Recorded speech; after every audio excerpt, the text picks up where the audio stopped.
Nah, di sini saya akan membuat topologinya.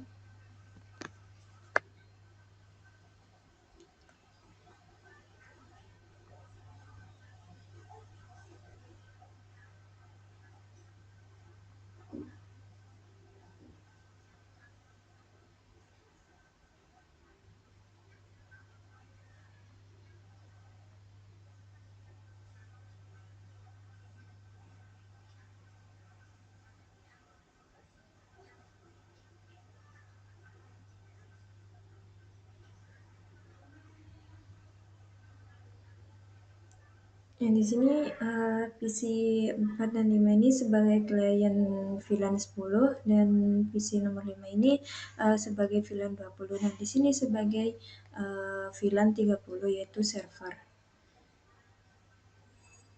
Untuk sambunginnya menggunakan kabel strike.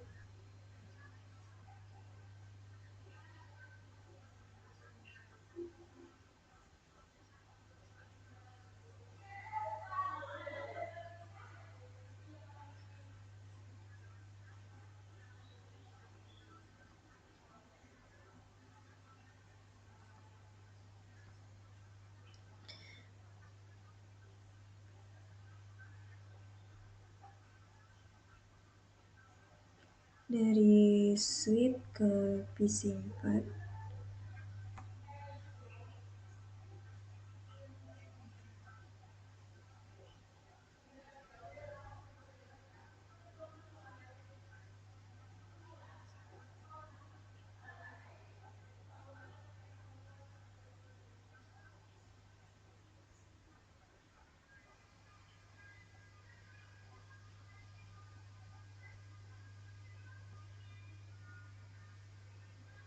Nah, setelah itu dari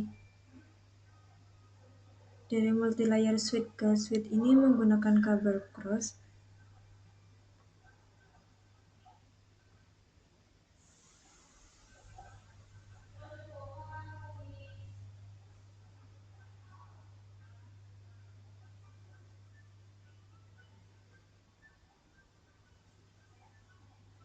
Di sini saya akan langsung untuk mengkonfigurasinya di yang pertama yaitu di multi-layer switch-nya.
Enter.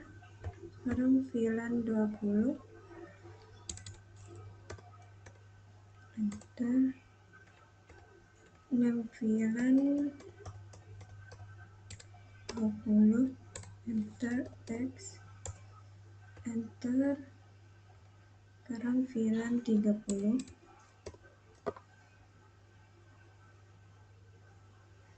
Enter.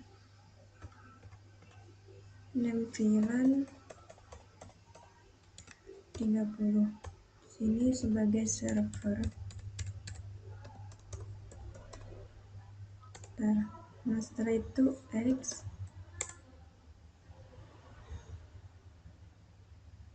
to int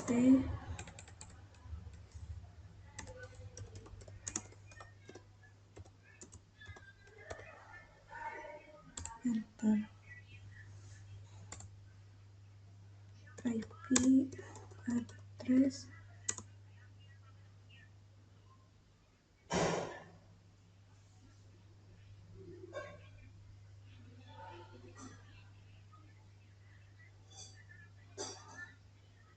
IP address 192.1.10.255.255.255.0. Do no shutdown. X sekarang VLAN 20, enter. Itu IP add-nya.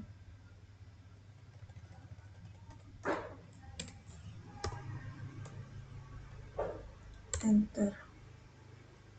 No, enter. X. Sekarang VLAN 30.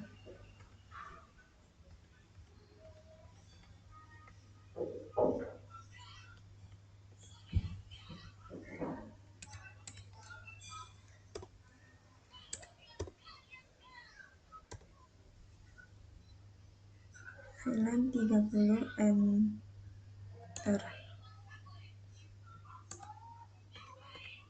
IP, enter. No shutdown,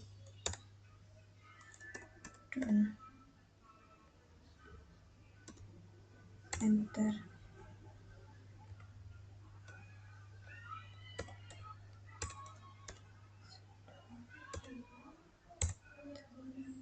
Itu X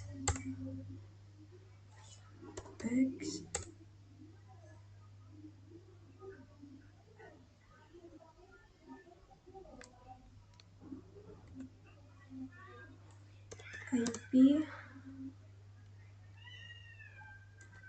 interface brief.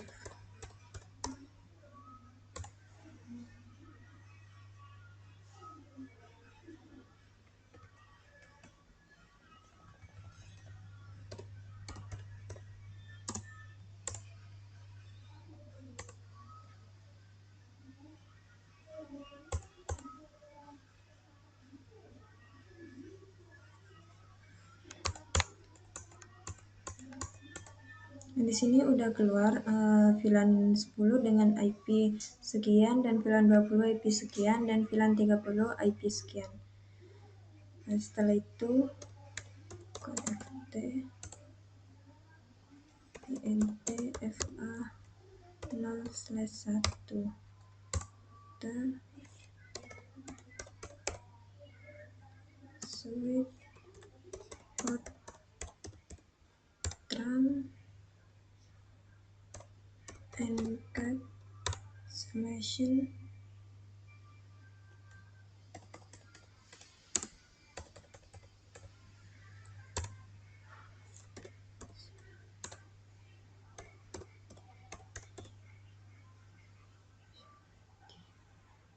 .it.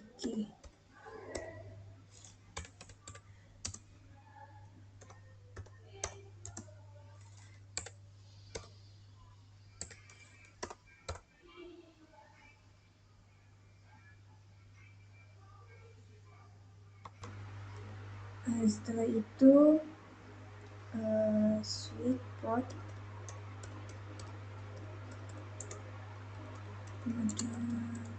tram. Nah, di sini sudah. Setelah itu lanjut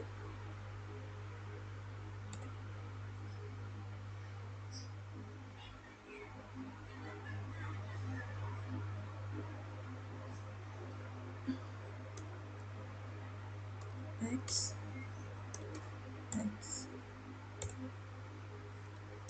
n conft n conft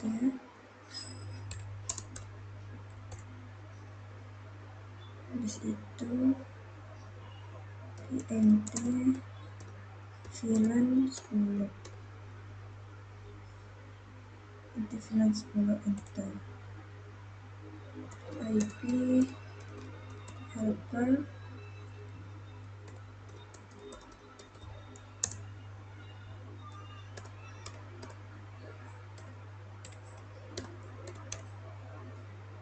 titik 23 titik 10 enter X int VLAN 20 IP helper oke enter X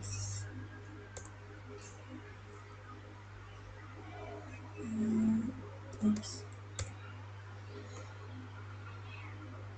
Nah, setelah itu kita ke switch ke CLI enter and conft VLAN 10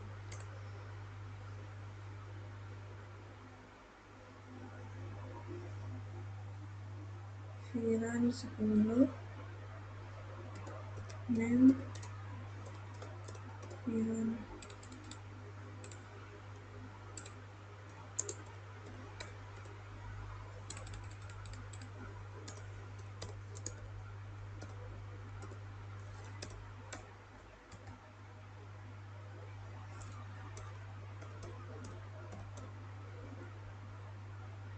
client X enter sekarang VLAN 20 enter name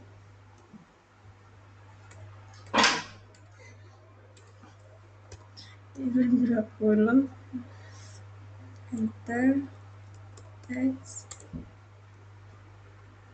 sekarang VLAN 30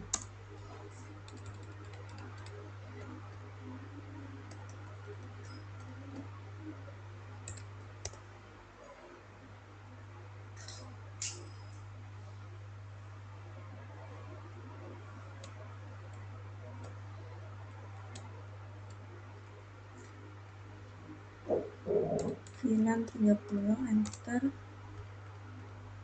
name VLAN 30 di sini diberi nama server enter setelah itu X itu intfa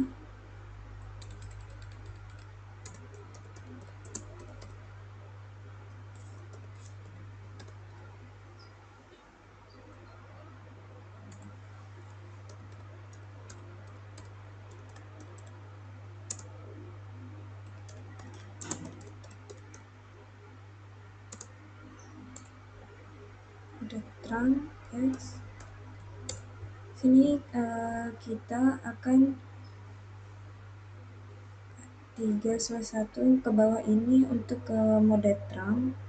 Nah, habis itu X sekarang ke int fa 0/1 enter switch mode akses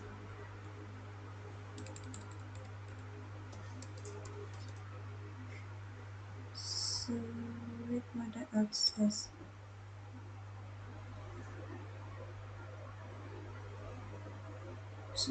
akses sekarang switch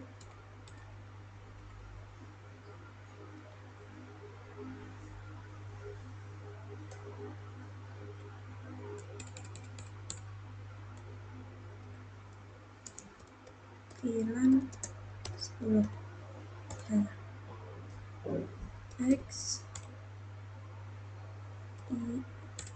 int fa 1 enter switch port mode akses enter switch port VLAN 20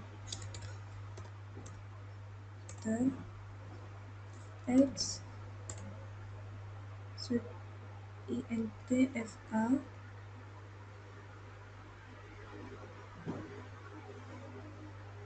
2/1, enter. Switchport mode akses, enter. Sekarang switchport mode akses VLAN 30, enter. Next,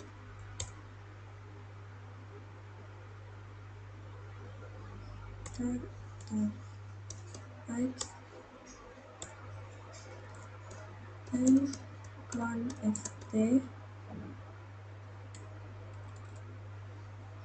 and conft, enter.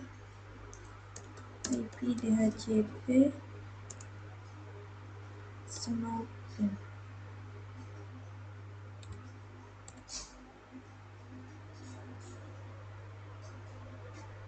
Sudah, sekarang kita ke server, kita ke DNS, service DNS, habis itu kita klik on, setelahnya itu kita klik app, ini terserah ya untuk penamaannya.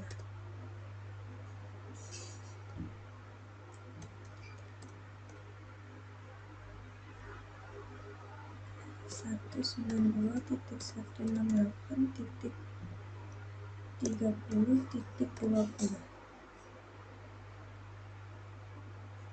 ada deh. Nah, di sini sudah. Sekarang ke DHCP.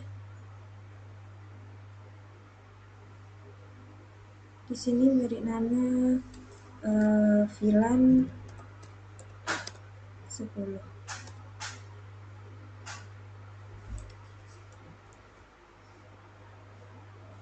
Di sini 10.1. Di sini 30.20. Di sini 192.168.10.10.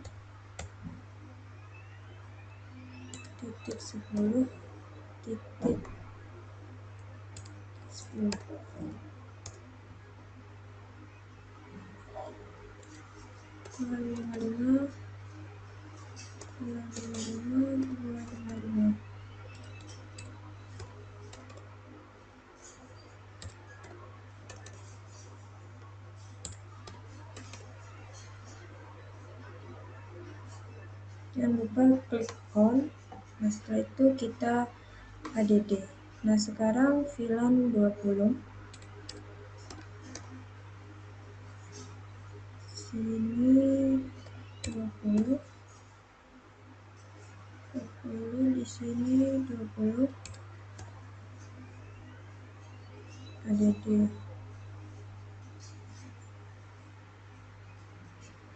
Nah, setelah itu kita ke router, kita ke CLI no,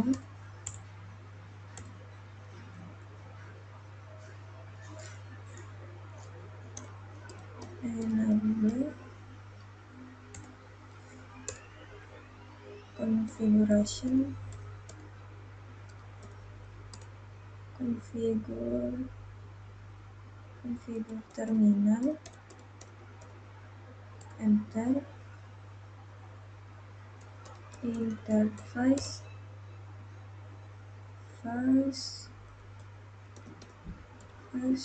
passadernet 0/0, enter. No suit down, enter. Nah, di sini sudah bisa. Nah, setelah itu kita akan coba untuk melihat apakah sukses atau tidak.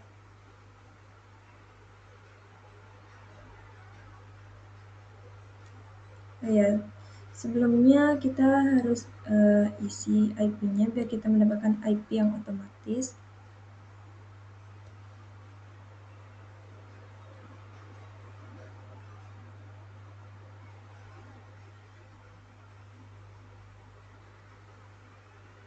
IP-nya sudah keluar satunya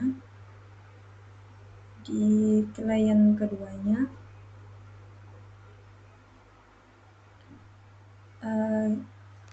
Semisal IP tidak keluar dengan peraturan, bisa klik static terus di HCP lagi. Itu nanti akan baik IP-nya. Oke, sudah. Nah, sekarang untuk pengecekannya.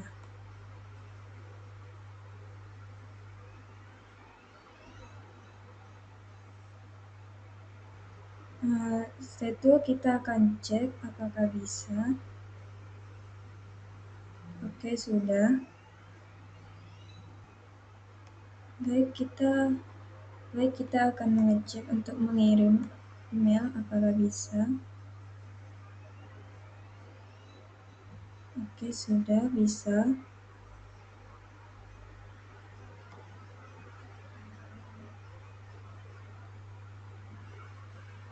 Ini emang klien ke router emang nggak bisa. Yang bisa hanya 4 ini. Baik, itu saja yang dapat saya sampaikan. Kurang lebihnya mohon maaf. Wassalamualaikum warahmatullahi wabarakatuh. Bisa, buat.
Baik, Assalamualaikum warahmatullahi wabarakatuh.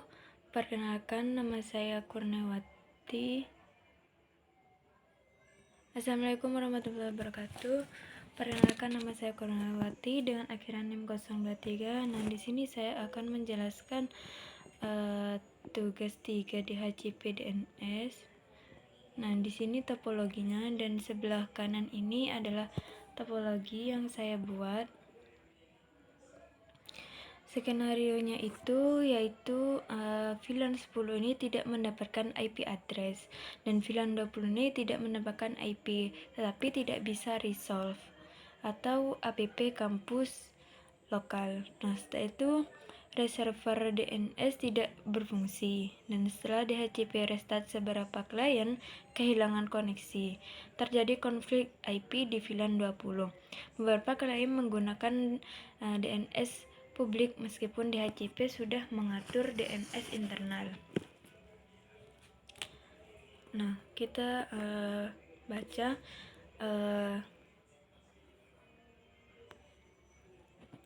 soal DHCP ini. Yang pertama itu jelaskan proses lengkap DHCP DORA dan identifikasi IP, tahap mana kegagalan dapat terjadi sehingga VLAN 10 tidak mendapatkan IP. Nah, ada di sebelah kanan ini ada satu router dan satu multilayer switch, satu PT switch, ada 3 klien. Di masing-masing klien ini ada VLAN 10, 20, dan 30. Jadi di sini ada VLAN 10 itu tidak mendapatkan IP tapi tidak bisa resolve atau app.campus.local. Nah, reserve DNS ini tidak berfungsi dan lain sebagainya. Ada konflik IP juga, DNS tidak berfungsi juga di VLAN 20 ya. Jadi di sini di soal DHCP itu tidak ada proses yang namanya DORA. Dan di sini nama kegagalan yang terjadi sehingga VLAN 10 ini tidak mendapatkan IP. Jadi DORA itu ada 4 proses. Yang pertama itu discover, itu klien meminta atau mencari IP ke server. Dan O-nya DORA over, yaitu server merespon. Jadi klien ini meminta ke server untuk mencari IP ke server. Nah, kemudian diproses, dan kedua server ini merespon dan menawarkan IP 192.168. Kemudian request karena itu sudah ada tawaran dari servernya. Nah, setelah itu klien itu mereka meminta IP untuk meminta IP yang ditawarkan atau yang diproses. Yang ketiga yaitu klien meminta IP yang ditawarkan. Yang terakhir itu mengonfirmasi. Jadi server ini memberikan IP yang diminta oleh klien itu. Klien itu adalah proses DORA. Jadi kemungkinan untuk VLAN 10 ini tidak mendapatkan IP.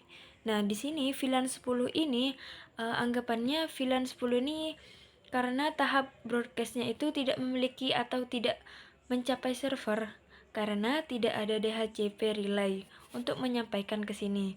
Nah, kemungkinan dari 4 langkah tadi DORA itu adalah salah satu yang tidak tercapai sehingga VLAN 10 ini tidak mendapatkan IP.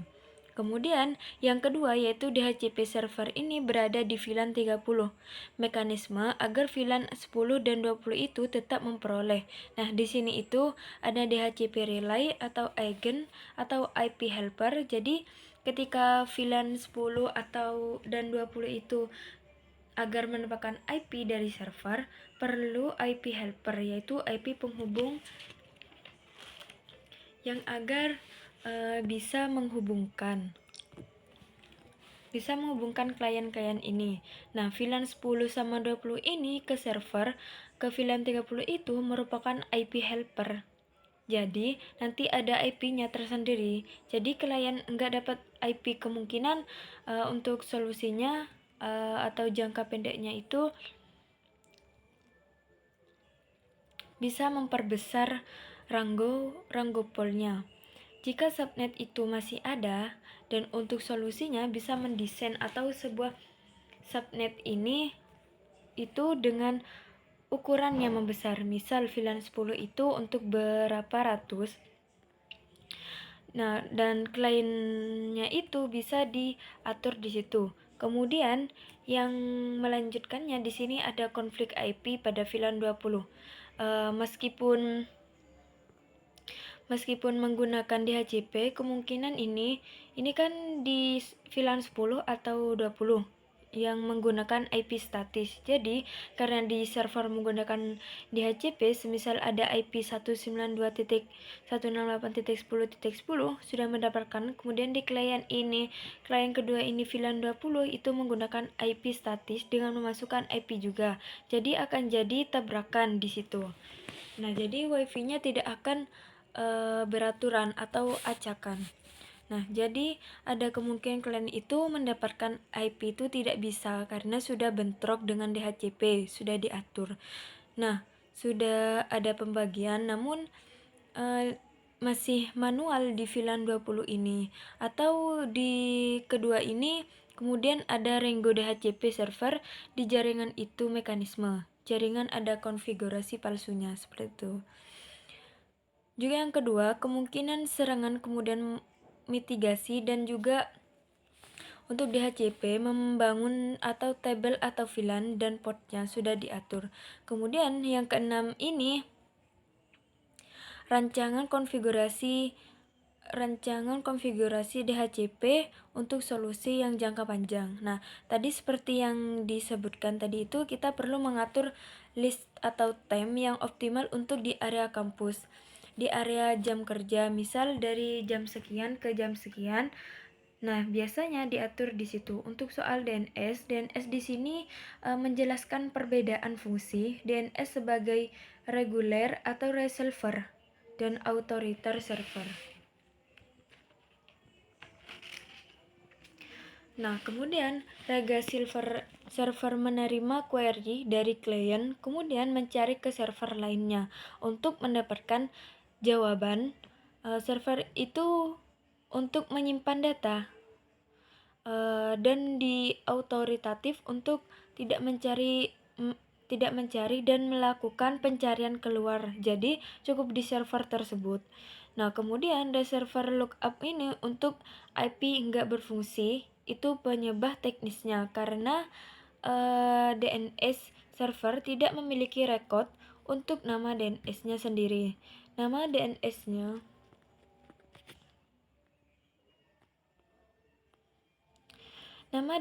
sendiri kan app.campus.local. Jadi tidak ada record untuk DNS tersebut. Jadi DNS itu enggak berfungsi sebagai akorditatif atau tidak dapat berfungsi di sini. Jadi untuk solusinya itu kita pastikan zona kampusnya app.campus.local. Nah, kemudian di sini ada kan tiga resave